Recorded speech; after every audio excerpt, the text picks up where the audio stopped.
This is Pet Life Radio. Let's talk pets.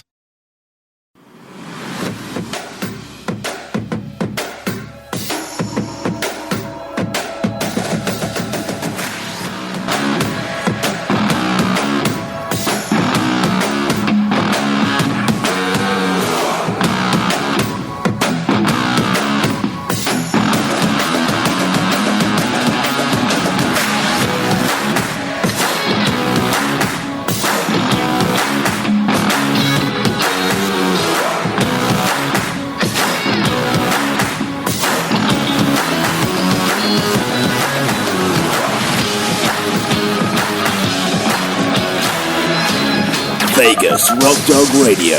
Pets, people, pop culture.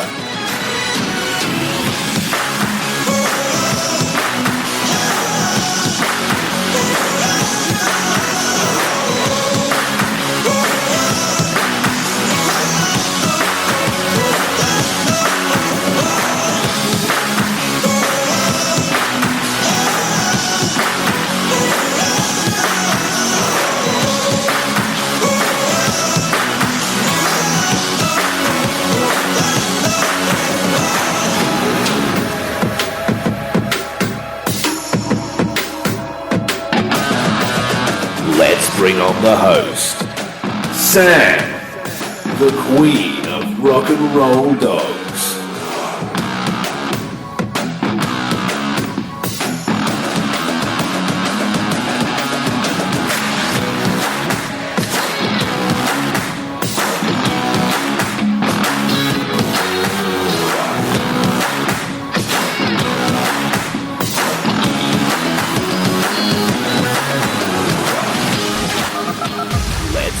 The host, Sam, the queen of rock and roll dogs.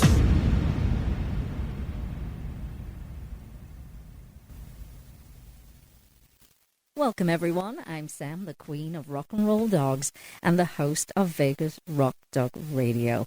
It's a rock and roll show all about pets, people and pop culture.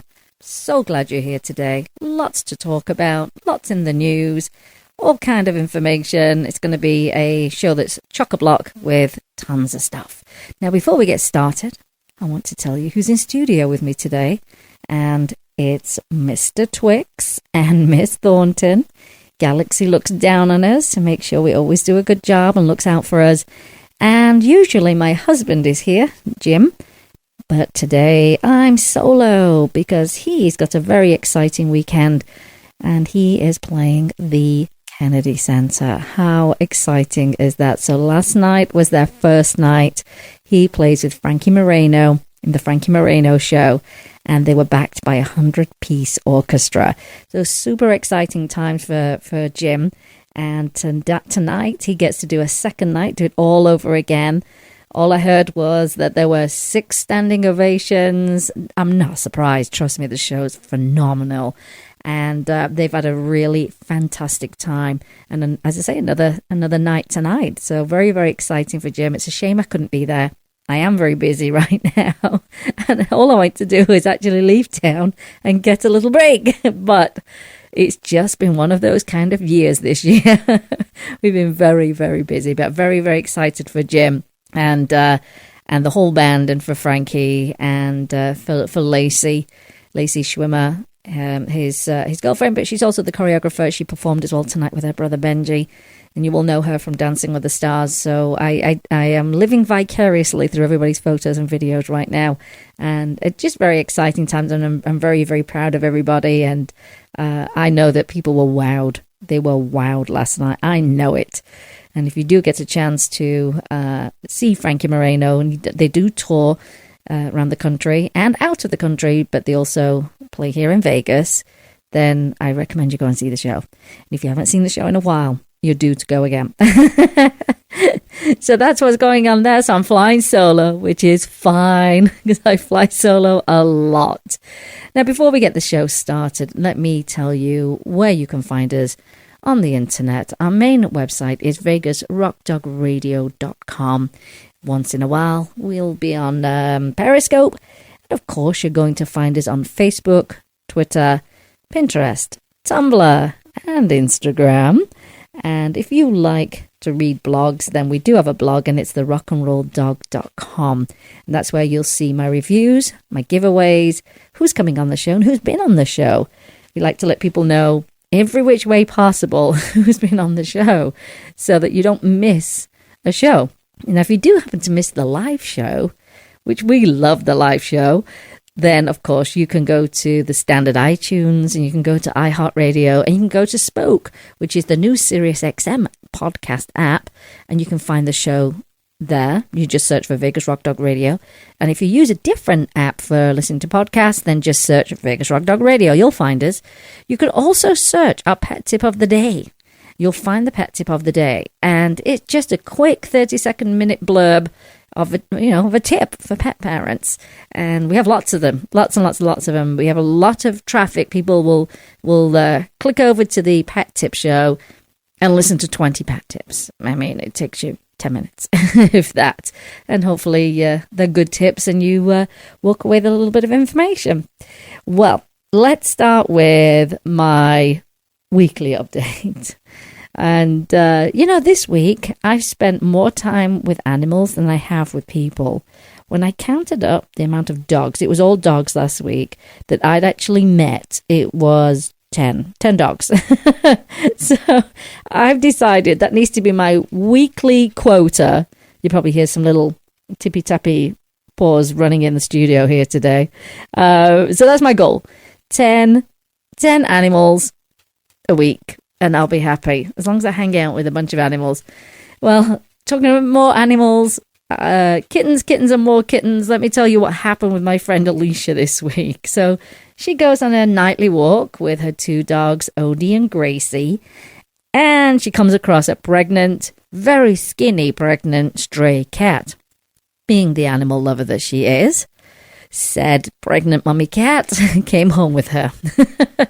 And she gave her a name, and her name is Bug, because she's a love bug. She's a gorgeous, gorgeous tricolor cat. I'm sure there's probably a technical word for that. I'm sure of it. But she's absolutely beautiful, sweet little face. And so Alicia's brought her home, and thank goodness, well, on a certain level, both Alicia and I attended Kitten Lady's neonatal kitten care class, and that is Hannah Shaw, in case you're wondering who the Kitten Lady is. And if you did not catch my show with Kitten Lady, go back in the archives a few weeks and you'll find it. You'll learn so much about neonatal kittens. But what we did not learn was how to birth a cat. And so she reached out to me, and I said, well, I know nothing about that. And she knew nothing about that. But the great thing is, because I work with so many rescues, I always know somebody that can help. So I reached out to a friend in rescue who does a lot with cats. And she said, oh, I can get you the right resource. And so this is wonderful, because, you know, if you don't know how to birth a cat, you need to reach out and get some help. And I'm really glad that she did, because we're now in touch with the right person. And it was all moving rather quickly, because the very next day I get this text from Alicia, and all it said was, kittens are happening. And happen they did.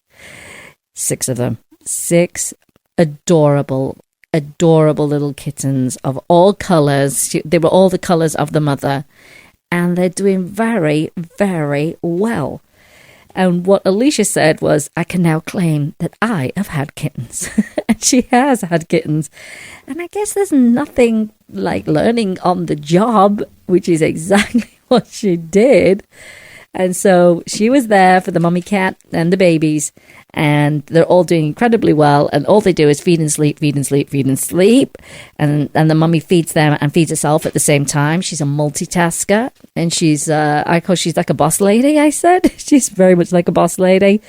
And within a day, those kittens looked completely different. They first started to look fluffy and just fantastic. It was hard to see where one began and one ended, because it was just a big blob of them hanging on their mother, but doing incredibly well. And mummy's hungry, and she will be if she's feeding 6 kittens, but doing incredibly well. And so this is where I get to meet my animal quota for the week, because I am going to pop over and see the kittens today. 6 kittens, 1 cat, 2 dogs, a tortoise, and she has other cats. I'm way over my 10 quota, and that makes me very, very happy. Her newest, I'm saying her newest adoptive pet is, I'm saying the cat, really, not adoptive. I don't know what's going to happen. If she's going to keep the mom, I have no idea. But she did adopt a tortoise called Chester. She calls him Chet. And she's very funny because she sent a picture of Chester outside the door of the bathroom where the cat and the kittens were. And she just captioned it, the nervous father anxiously waiting. So we've had some fun on text over these kittens showing up. I think it's absolutely brilliant. Now, she does have the support, which is great for the kittens to eventually be adopted out, and that's going to be at 8 weeks old, if not a little bit later, because that's the time frame in which they get to grow, become strong and healthy. You never want to take any kind of animal from their mothers, early. I mean, you hear of it and it's terrible. You really should not be doing that. Kittens need to stay with their mothers so that they got the best chance at being healthy. And so I have to say to Alicia, congratulations on your 6 kittens and a healthy mummy cat. I just thought it was really, really a funny thing that happened all so quickly. And as I say now, she's got the experience. She'll be my go-to. She'll be my resource for anyone else that reaches out to me and said, hey, I've got a cat here who's about to have some kittens. And she was right, because Alicia said, this cat's about to pop. And she was right. So that's been my week. As I say, I get to fill my animal quota. Can't complain about that, because that's a wonderful thing. It's good to be around animals. It really is. They make you feel great. And last week I met up with Osso, who was saved from living outdoors. He was born with no eyes, so he's not known sight ever, but just left and neglected in a backyard. And luckily, he was saved by Connor and Millie's rescue here in Vegas. And my lovely friend is fostering him. And, I met him and I gave him his first puppuccino. Oh, what a great little dog. Now, people thought he was Pomeranian. He was so overgrown that he did look kind of like a giant Pomeranian. So it was I've never seen a Pomeranian that big. And it's probably thought that he's a different breed. But beautiful boy, deserves a great home with someone who's very mindful. And I don't mean, when I say mindful, I don't mean, he can't see and worrying. As in, okay, so, kind of putting yourself, I was saying, his shoes, in his paws, which is if we're going somewhere he can't see, these are new noises, it could be a little bit upsetting for him. Till any animal that can get used to noise over time gets more comfortable.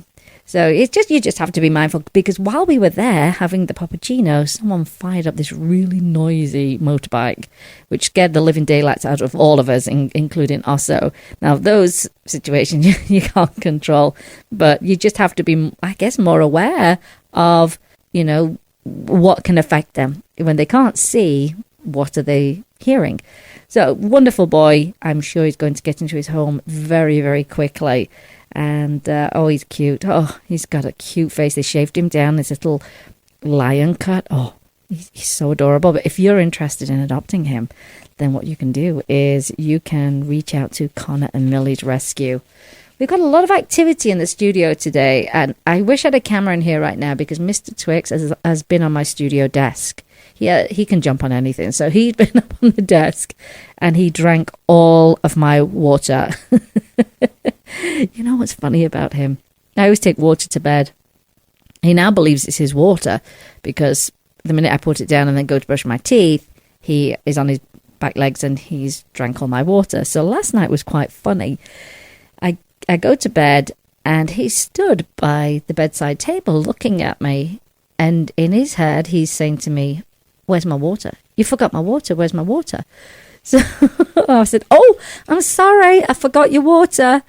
Let me go get it for you." And he came with me. Yeah. And he stood right by me right behind my fridge while I got him his water. I take it in the bedroom, and like clockwork, he's on his back legs having a good old drink. So I will get some video of that. It's very cute, and my dog is very hydrated.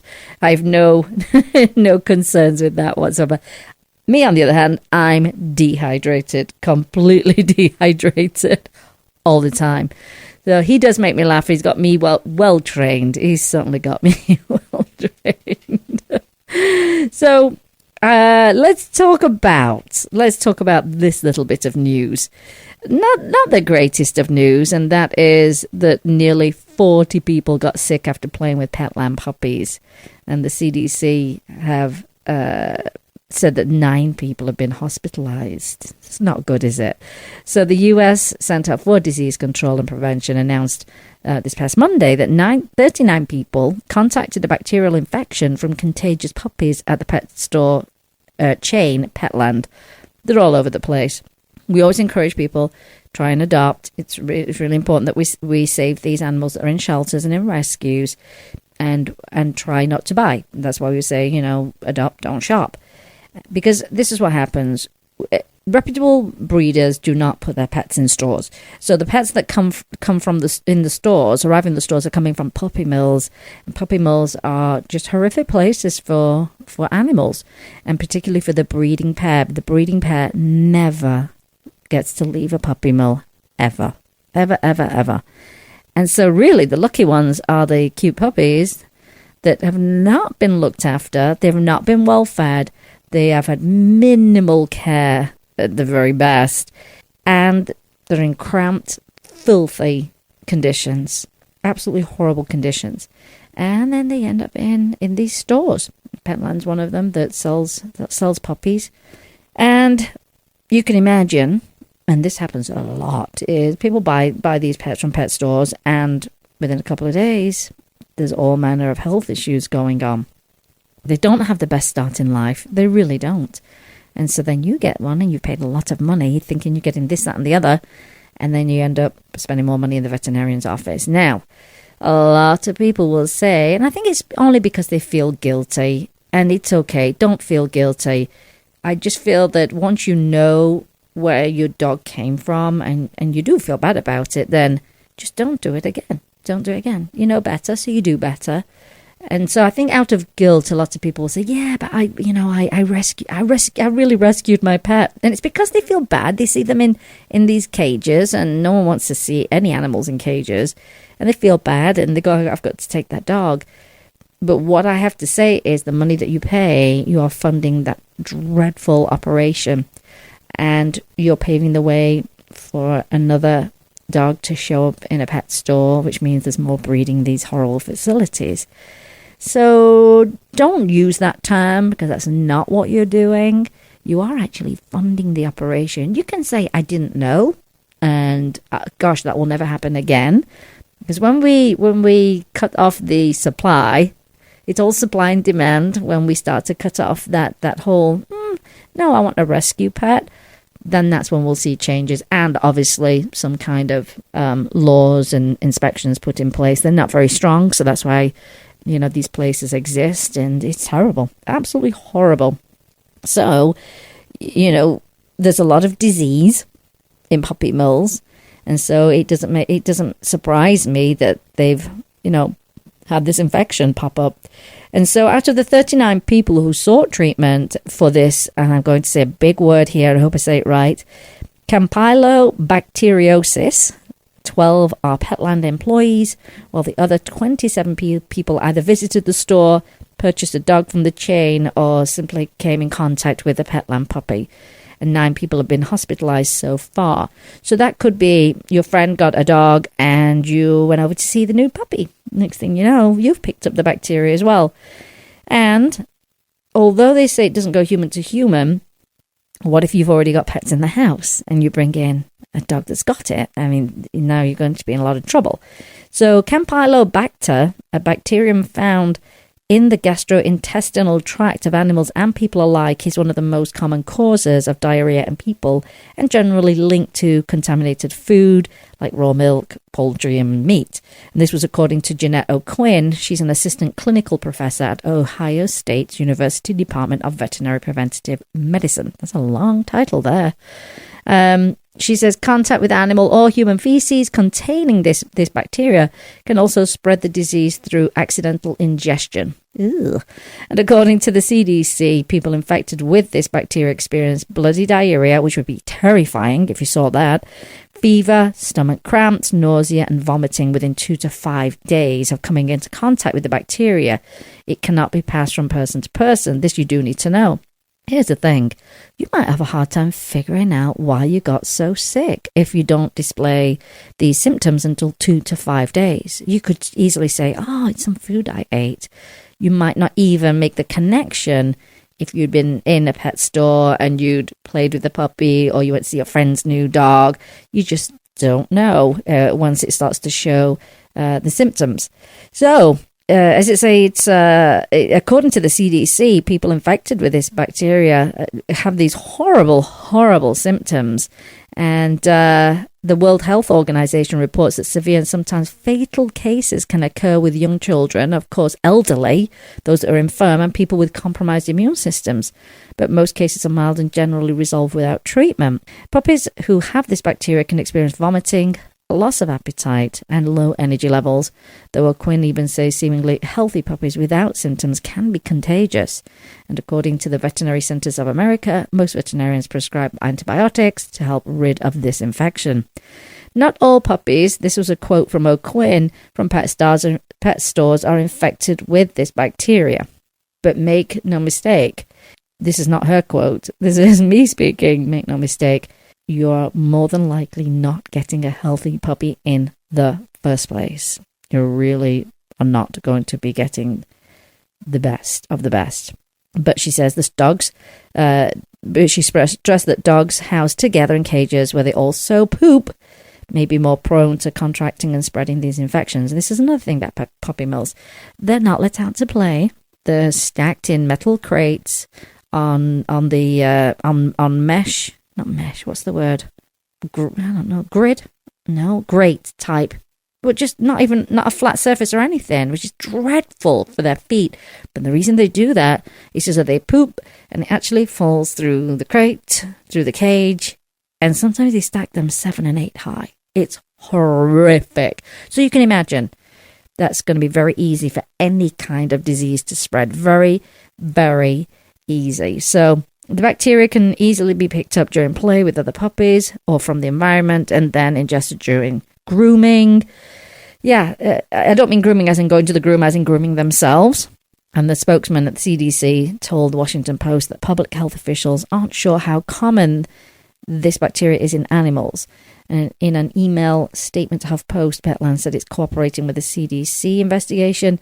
Petland immediately provided the CDC with complete access to their stores, their staff, their veterinarians, and their operating procedures and pets.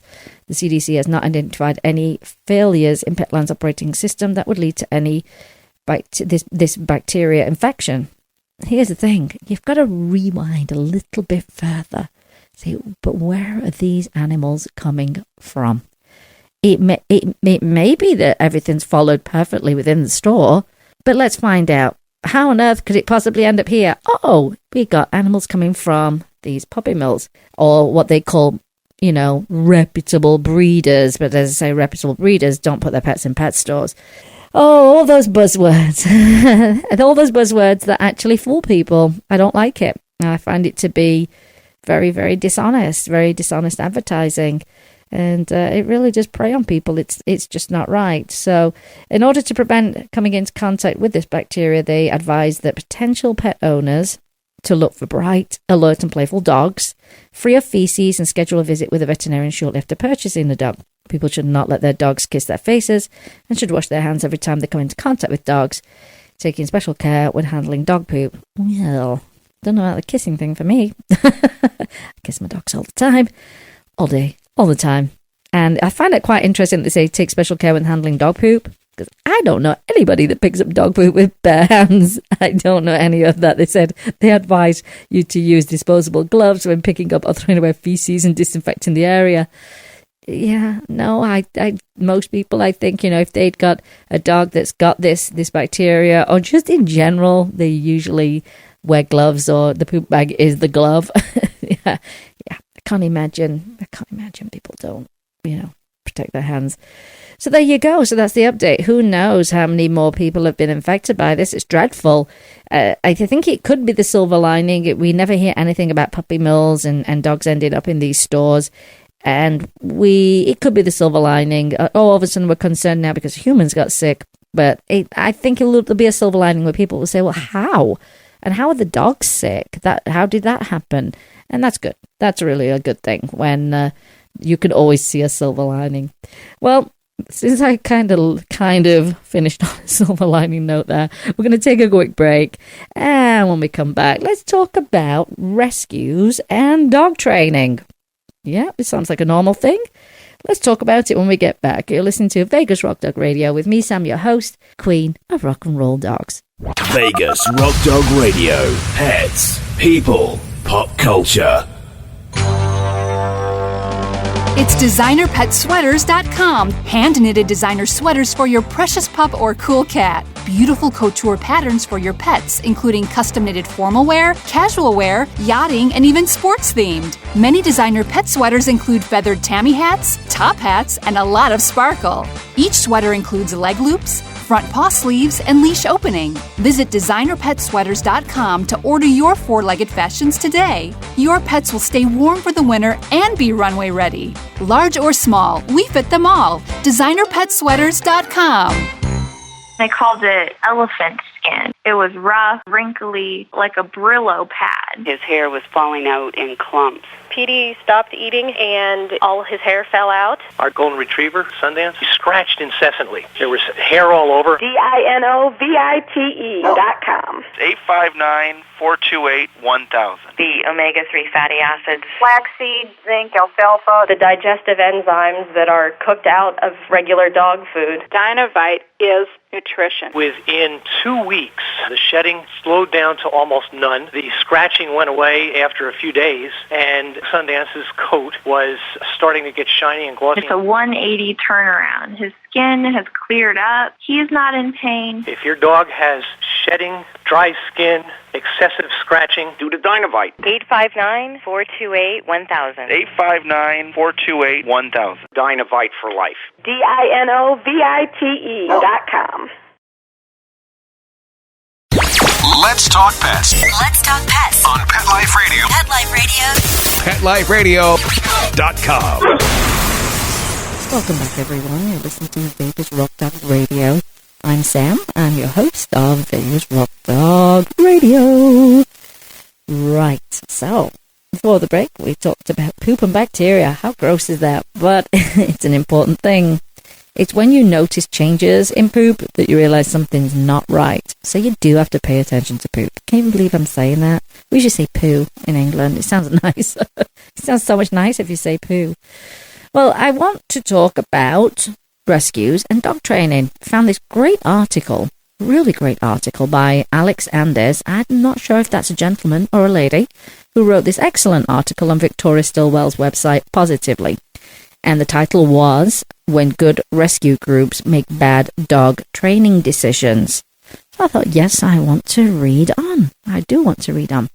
And so Alex tells us how, and I'm saying his because I'm not sure if it's a guy or a girl, his dog Penny overcame extreme anxiety and fear issues without the use of force or intimidation. And the scene is set with this paragraph. Dog is abused, abandoned, neglected. Dog is rescued. Dog has behavioral issues stemming from a difficult past. Rescue group calls in a trainer who puts a sharp collar on the dog to fix him and make him adoptable.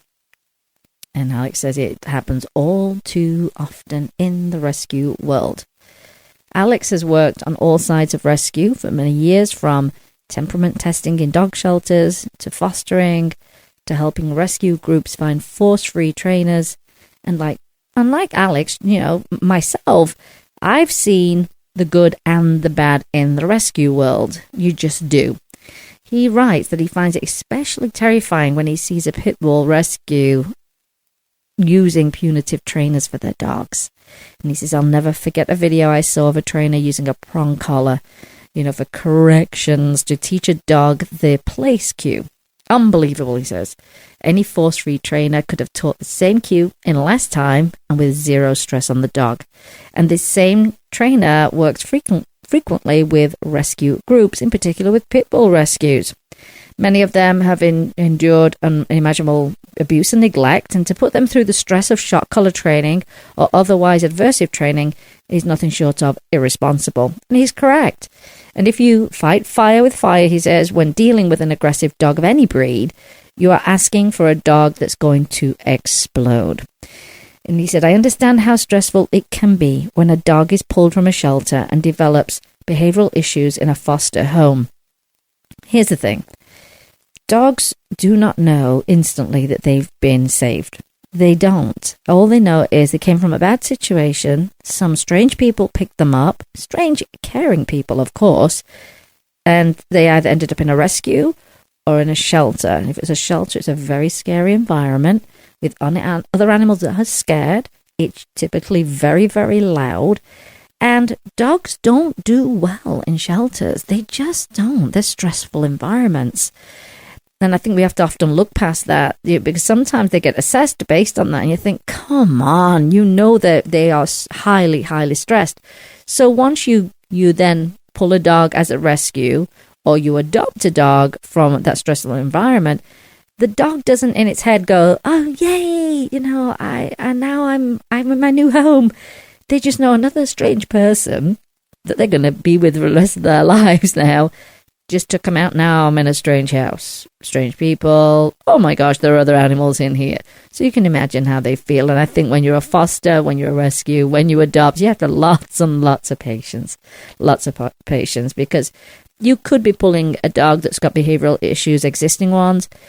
It could be that it amplifies once they get in your home. There's a lot of insecurity and stress in those situations, and it takes time for them to decompress. And so I do agree with Alex, that rescue group volunteers obviously want nothing but the best for their dogs, but they're not always well educated in that area. And so this is what happens. A lot of these trainers, I'm doing my air quotes again, offer the shock collar as this quick, miraculous method of training, which is actually a dreadful, archaic way of, it's not even training, it's just not training. But it lures people into this sense of this false sense of security that this is going to happen quick. And oh, wow, that's a miraculous. Oh my gosh, my dog just stopped jumping on the couch. Amazing. And we know that's not the case. But people love a quick fix. They love to see something fast happen. They love convenience, and they love low effort too. They really do. So you can see why it's very, very appealing. It can also be appealing to a rescue, because they think in their head, you know what, I can get that dog into a home so much quicker than if, we didn't do any training. So here we go. So Alex writes that the nature of shock collar training just about guarantees that you will not absolve the root of a behavioral problem. And yes, it might stop the behavior in the moment. And here's an example. He says, let's use aggression. For example, when you are channeling the fear and frustration that's causing the aggressive behavior, he said, where are you channeling the fear and frustration that's causing the aggressive behavior when you use an e-collar? If the dog is no longer reacting, yet you have done nothing but correct the unwanted behavior, he says a much more sinister thing could be happening under the surface. First, you have to see that fear and frustration appear in new ways and sometimes in unwanted behaviors, or that the dog has had its stress and fear signals ignored for so long that it has entered a state of learned helplessness. The dog is just mentally shut down. It's shut down. And here's a great example. It says, if you were afraid of spiders and I smacked you on the head every time you reacted negatively to the sight of a spider, would you suddenly begin to like them? Certainly not. Externally, you may stop reacting negatively for fear of being smacked. That's where it comes in. Now, not only are you frightened of spiders, I'm also scared that you're going to smack me as well. But your internal fear would probably worsen because you've compounded this now. I'm scared of spiders and I'm going to get smacked if I react. Oh my gosh, and that's so stressful. So when a rescue group adopts out a dog that appears to have its behavior problems solved by an e-collar, and now you will hear the word e-collar. It's electric shock collar. It's a remote collar. It's electric shock collar. Yeah, you need to know these terms because this is what they're using now. I think if they really believed in what they were doing, they should just say, we do shock collar training. But they don't. And often they put a bandana over it so you can't see it because they know in general, society does not accept that. They think it's incredibly cruel. And so, these problems being so-called solved with an e-collar trainer or aversive trainer, what they are really adopting out is a ticking time bomb. And in the same way that your fear of spiders would grow, that dog that has been adopted out is likely at risk for worsened aggression or fear. Yeah. As I've said many, many times to rescue groups, please just educate yourselves on behavior, training techniques, and have a full understanding of the dangers of e-collars, remote collars, shock collars, it's all the same thing, dominance training, and set aside a budget to train yourselves. I know rescues really feel guilty if they don't spend every single penny on the animals. They feel like they're taking away, but trust me, if at the very least the founder of the rescue should get certified as a positive force-free dog trainer, that will be an investment in the animals. What that will mean is you will train them in a great way where everyone participates and it is fun and you get to adopt them out and you don't have returns. So to me, that's a huge investment in the animals by you being trained yourselves. I think it's a wonderful thing. If anything, definitely it needs to be the founder of the rescue. They're not going anywhere. They're the ones that should get qualified. Don't feel guilty about it. Education is so important. And I did hear a quote, and I can't remember who it was, but they said, if you're using, these kind of training methods, prong collars and shock collars, then you have not opened a book and educated yourself in any way in 25 years when it comes to dog training. And I would say that it's from another time. It's from another century. It's like, stop using these terrible, terrible techniques because physically they're bad, mentally, emotionally, they're very bad on these animals. And why would we want to do that to our pets or potential, pets for new families when we've got them in rescue? We wouldn't want to do that. And just to reiterate, I don't believe anyone in rescue is there to harm animals. Want to do the very, very best for them. But education can get you in a bad way if you don't have any. It can get you go down a path that you do not want to go down because you do not know. Now, what if you don't have this budget and you think, oh my gosh, we just don't have the money. We scrape by every month anyway, which most rescues do. What you could do is you could look to partner with a volunteer trainer who is certified in force-free positive training. And there are some incredible certifications that mean a lot. They bear a lot of weight in the industry. And I can put those links up for you if you're not sure what they are.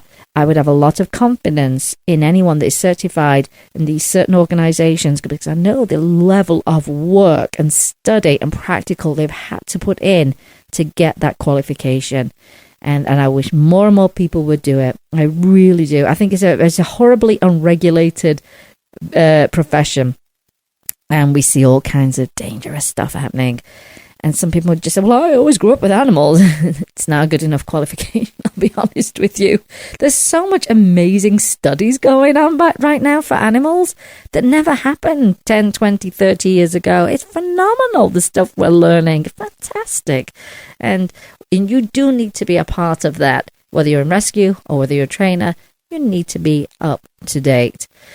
So don't feel guilty. Put a little bit aside and do what you can because it will be a wonderful investment in your rescue and into the animals that come into your rescue.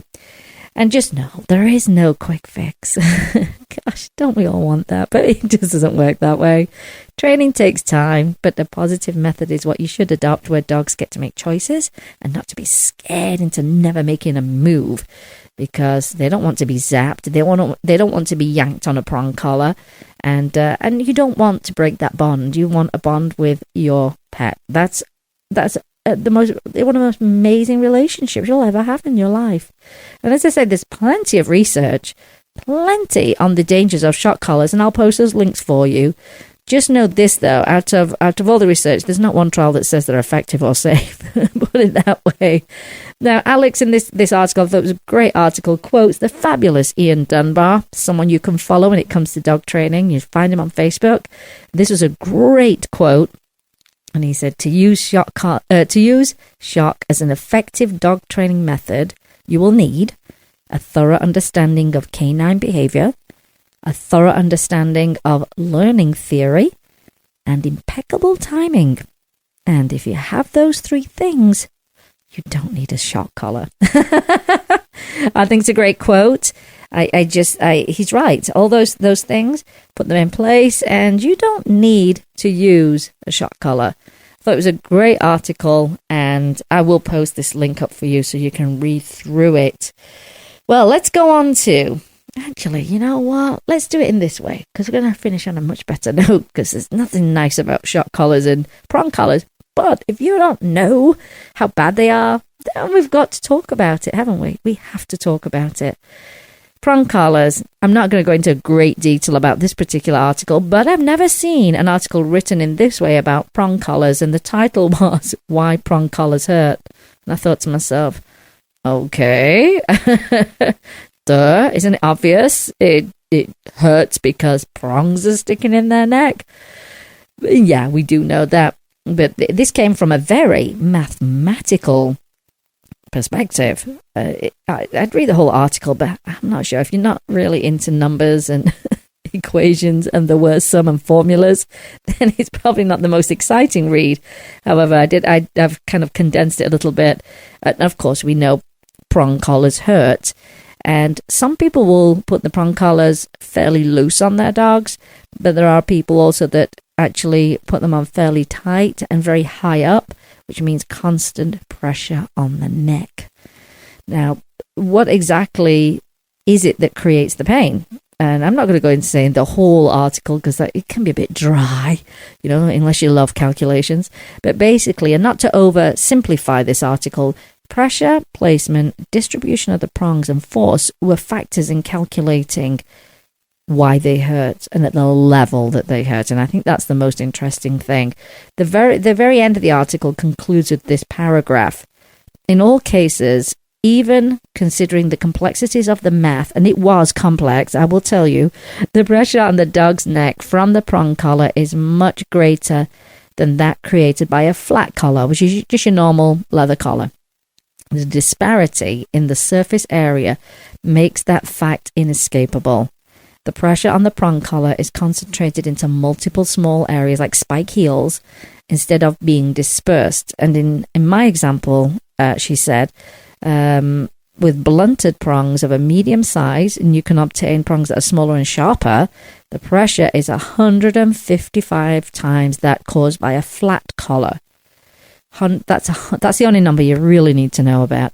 155 times. So when your dog pulls, that's the amount of pressure that's going to happen on their neck with a prong collar. And they are dangerous. They're dreadfully dangerous. They look like something from the Tower of London. Way back a few centuries.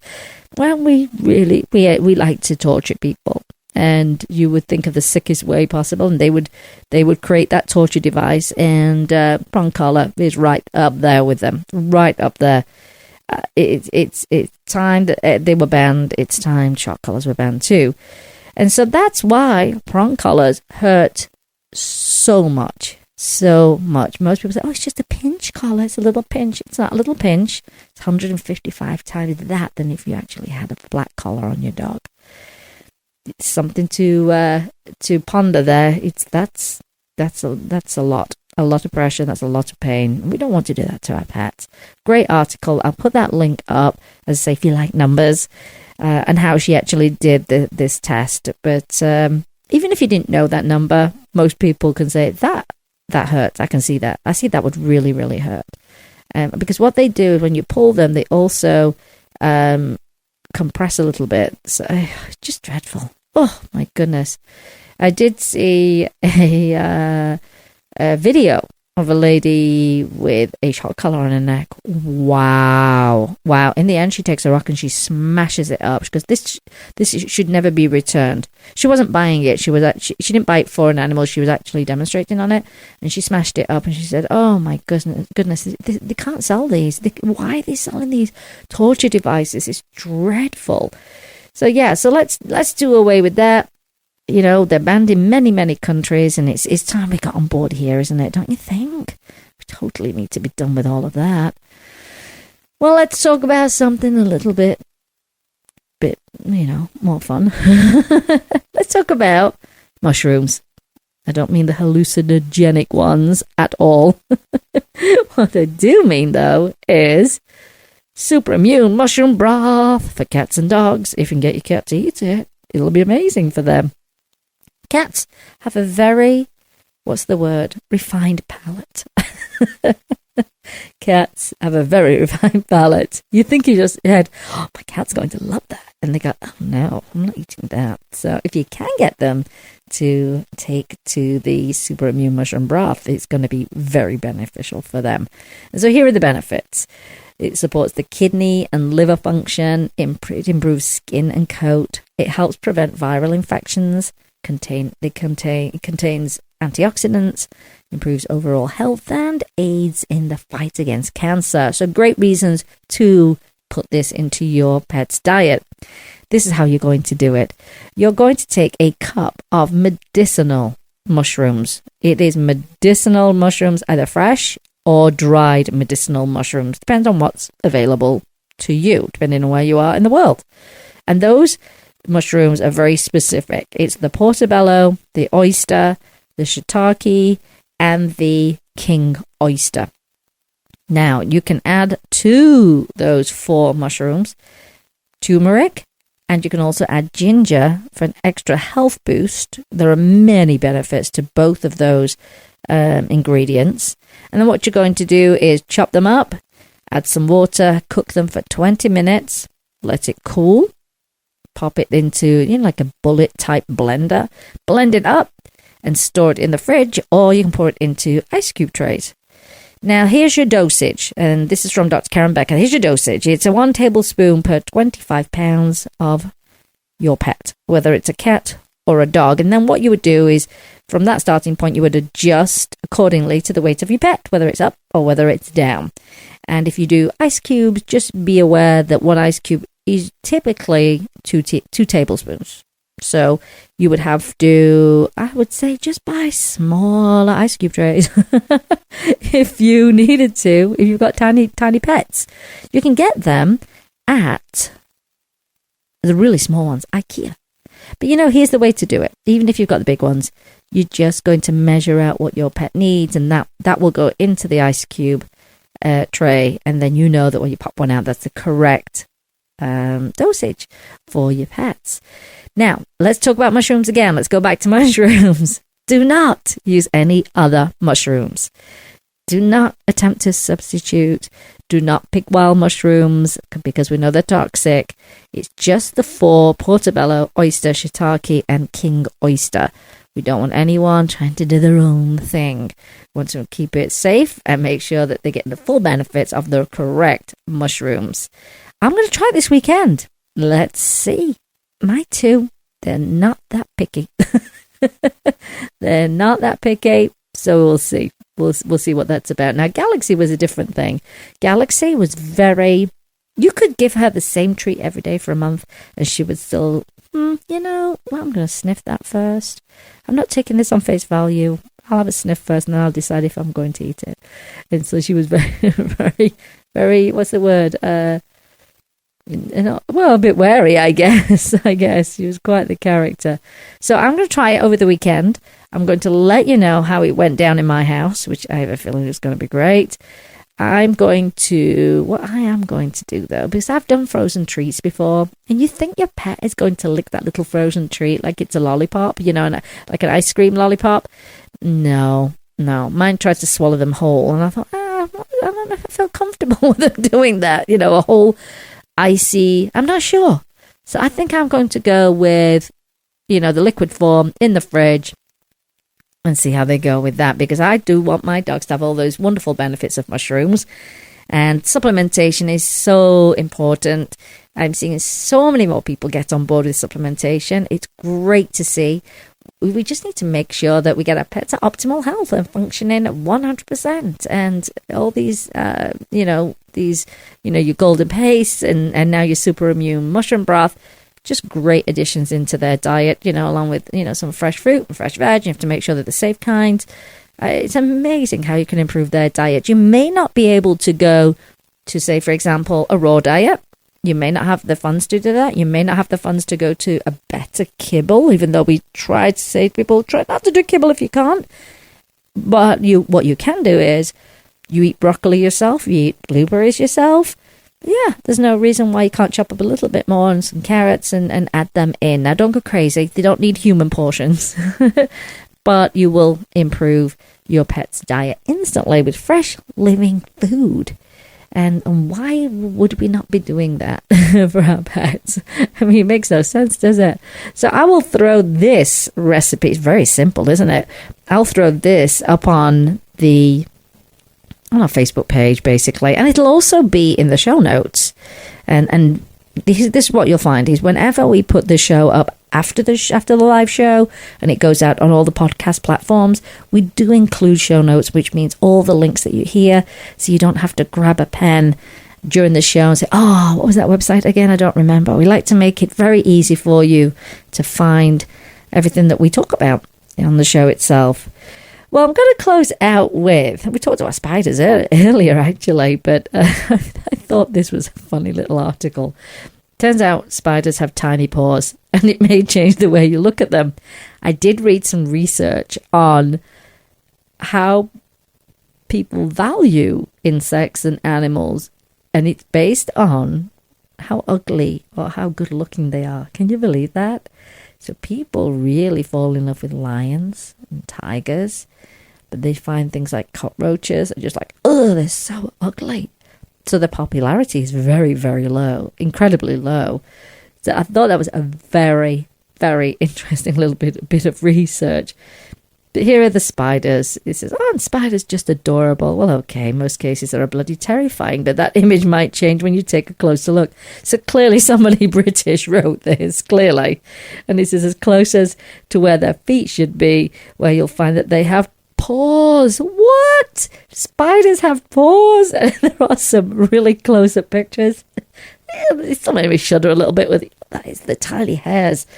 Ooh, I'm still shuddering now. But they said in more scientific terms, a spider's paw is called a tarsus. And it's only one of 8 parts that makes up a rather complicated leg. That's a lot of, if there's 8 parts to it, if you were to get injured and you're a spider, you could have all kinds of problems because you've got so many parts to one leg. Just like cats and dogs, spiders also have claws attached to their paws. Yeah, they're a bit creepy when you see them. But in their case, legs also work as ears and nose. And wait a minute here. The legs also work as ears and nose picking up. I thought it meant nose picking. I'm like, no, spiders do not pick their noses. Surely. It says legs. Never seen a spider pick its nose, ever. Oh my goodness. And if you do, it was not brought up properly. In their case, legs also work as ears and nose. Pick it. There should have been a comma there. Picking up subtle changes in the air to hear and recognise smells. You see? Grammar's important, people. Punctuation is important. Some of the pictures are kind of cute. It's the claw ones I'm having a bit of an issue with, making me shudder. But science aside, these things simply look adorable. A fact that I hope to remember the next time I'm freaking out while looking at a spider in my kitchen. Yeah, they do look like a little paw with a couple of little claws. Creepy. Yeah, still, I'm not sure. Yeah, no. The claws, I don't think it's really going to change how I feel about it. I'm getting shivers and chills as I'm watching. Why am I torturing myself looking at all these pictures of spiders' legs and their little paws? They're very hairy, though. They're very hairy. Yeah. No, I don't think it really did change my perception of the little spider paws. I really don't. What were they called again? Tarsus. Yeah, no, I think, yeah. It's funny, isn't it, what people are scared of? You know what I don't like, actually? The way cockroaches move. Oh, and the shiny back. I can't take it, honestly. I can't even. The way it moves, they really bother me. Oh, when I lived in Hong Kong, wow, let me tell you, I've never seen insects the size that they were in Hong Kong. It was mortifying, and so many of them that we could not identify. I remember me and my twin sister, we lived in, if you've ever been to Hong Kong, you will know, and you'll be horrified, that we lived in Chungking mansions. I look back now and I'm like, yeah, we lived in a death trap, the famous death trap of Hong Kong, where everything went on there. Drug deals, people would take a tiny little room and make it into a restaurant, and it was a restaurant for 2 people. I can't even tell you the experience we had just living there. I think most of the windows were probably nailed shut, which was not good. And don't take the stairs, whatever you do, because that's where all the drug deals are happening. I mean, but when we were living there, we were in this touring dance show, and we were young, and we were in Hong Kong. I mean, it's an exciting city, and we just kind of overlooked the fact we lived in this really weird place. Really weird place. So we did see lots of insects. One of them, it was a strange red color, and there's nothing worse than seeing it and then it disappears and you just know it's still in the room, and it was horrible. And a lot of screaming that night between me and my twin because we shared a room. Oh, it was horrible. And isn't it funny how the insects vary, even in different parts of the States here? I mean, they were a lot bigger in Nashville when we lived there, that humidity. Very, very different out here. We actually don't have flea ticks.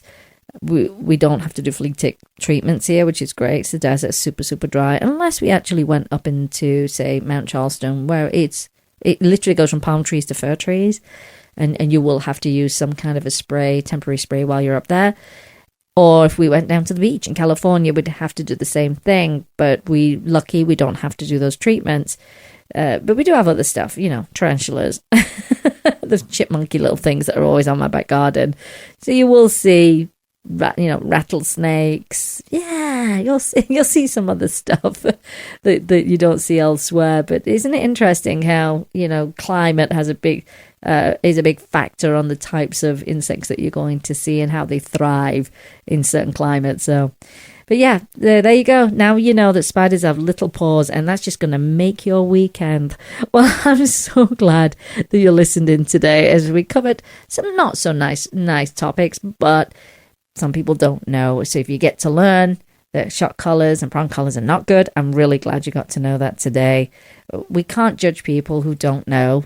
You can't do that. I always say you don't know what you don't know sometimes.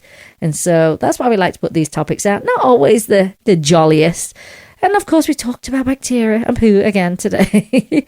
But be careful when you, if you were thinking of going to a pet store, I'm going to say don't do it. What I am going to say, though, is if you really, really, really feel that you need to go to a breeder, then you do need to find a reputable breeder. And what will happen is you will meet the mom and the dad, and all the puppies will be in the home. That's important. And typically they only will breed once a year. And, so if you do, we can't stop people from going to breeders, but if we can direct them in the right way, then I think we have a responsibility to do that. Although we prefer that you rescue. Best feeling ever. Trust me, the best feeling ever. And what you do is you rescue 2.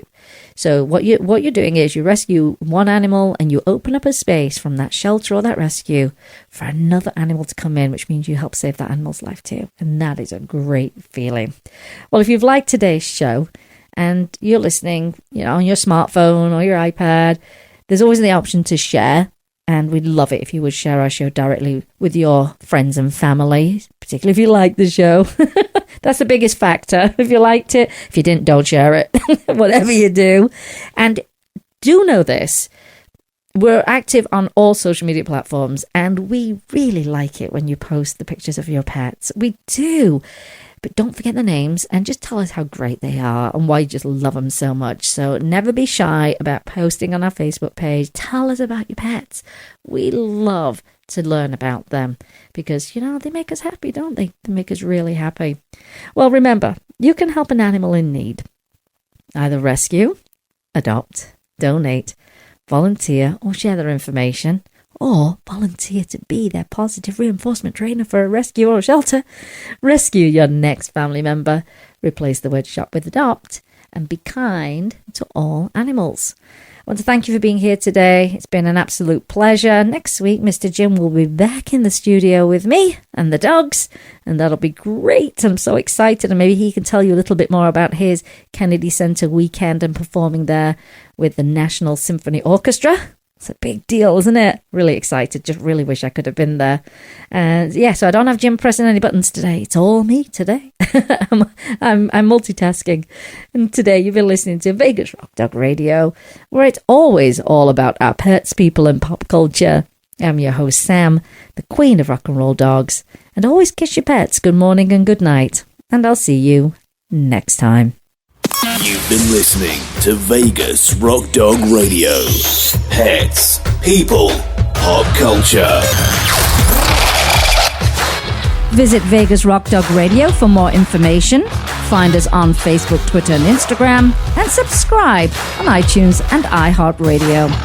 And remember, give your fur babies a big kiss from me, Sam, the queen of rock and roll dogs. You must not rely on the information in this broadcast from our host as an alternative to medical advice from your veterinarian. If you have any specific questions about a medical matter regarding your pets, you should consult your veterinarian or specialist. Let's Talk Pets, every week on demand, only on PetLifeRadio.com.